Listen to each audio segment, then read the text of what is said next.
Guys,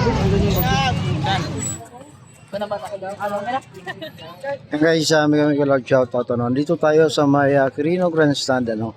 So pakita natin ang mga tao na mga deboto no, na nag-bibigel ngayong gabi hanggang bukas yan ano.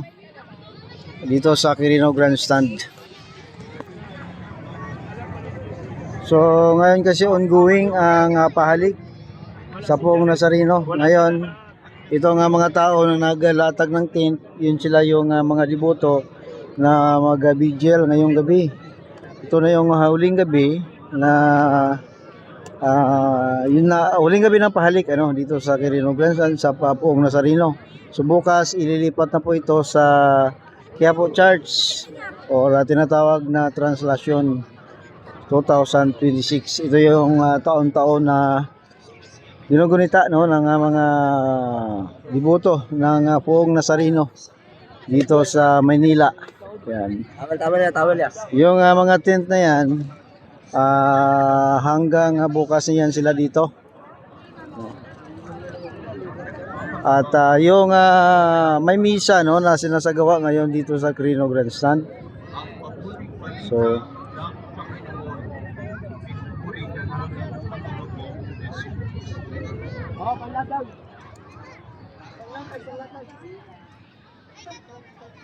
So bukas no asahan guys ang pagdagsa ng marami pang deboto. Milyon-milyon no, hindi basta-basta ang piyesta ng Poong Nazareno. Talagang milyon ang deboto na dumadalo mula pa sa ibang probinsya dito sa Maynila. Kung napansin niyo yung kanilang mga kasuotan ay mukha no ng Poong Nazareno. So mag-ingat tayo sa ating lapakan, baka may so pinapakita lang natin ano ang dami ng tao na dadagsa. Lalo pa yan na bukas guys, dadagsa pa yan doon tayo sa may Quiapo na. So ito sigurado ang phone kasi ililipat nila yan mga madaling araw. So pagpatak ng araw o pag bukas ng bukang lawayway ay ililipat na nila yan no, sa Quiapo Church. Pakita natin yung top view guys Nawala rin po yung anak ko. Sumama po yung anak ko sa magulang ko, sa nanay ko.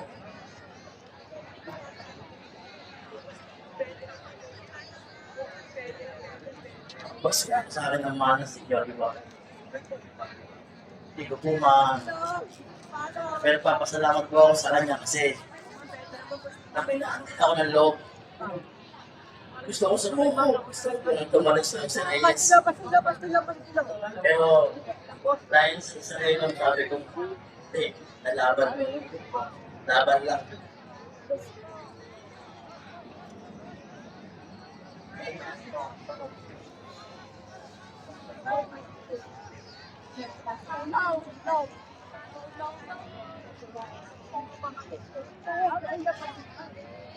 Pero pag-iling ito ako sa mata ko, habang buhay, pag-iling ko lang po ang mata ko sa sarili. Hindi po ako susulo. Tubig.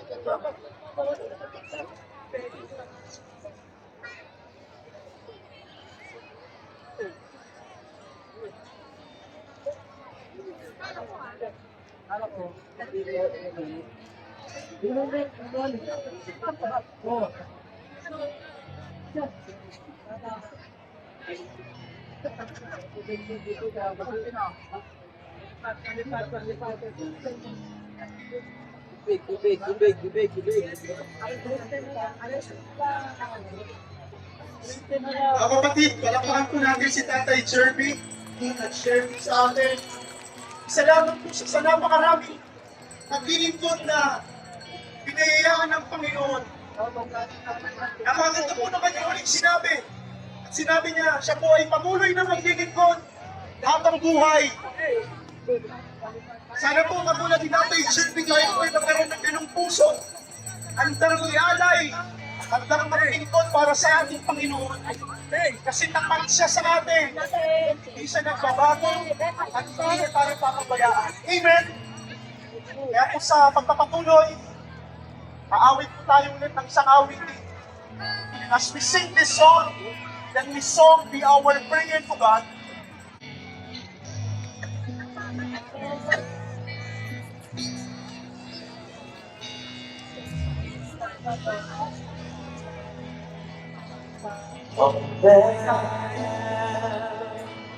I'll lay them down before you, Lord. My regrets, all my affairs, in the pain, making them yours.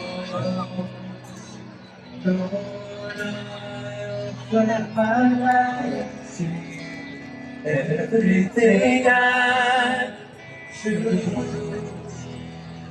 set for your glory. Lord, I offer my days to you, lifting my praise. As a pleasing sacrifice,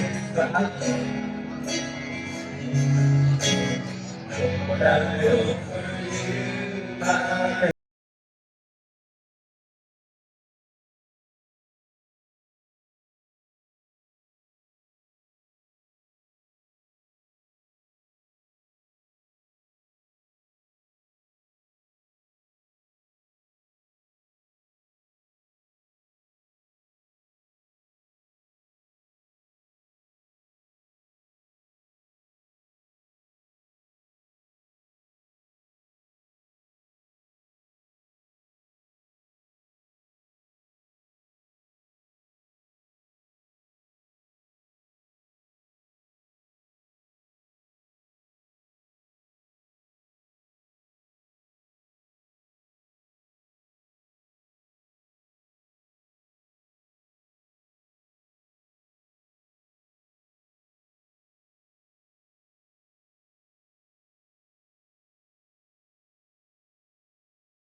So tuloy-tuloy ang sinasagawang misa dito sa harapan ng sa Quirino Grandstand, guys. Dito kasi yan ang labasan ng mga taong humahalik or pumipila para mahawakan at mapunasan ng panyo ang Poong Nazareno.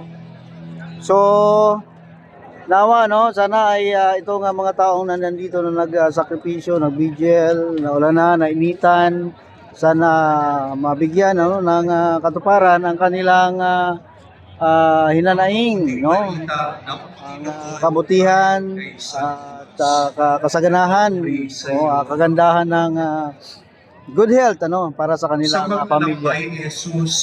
Salamat guys. Yan po ang update dito sa Quirino Grandstand ngayong January 8 ng gabi. Bukas po ay ilipat na ang Poong Nazareno sa Quiapo. Sa may kalayuan. Salamat guys. Mag-ingat po tayo. Jesus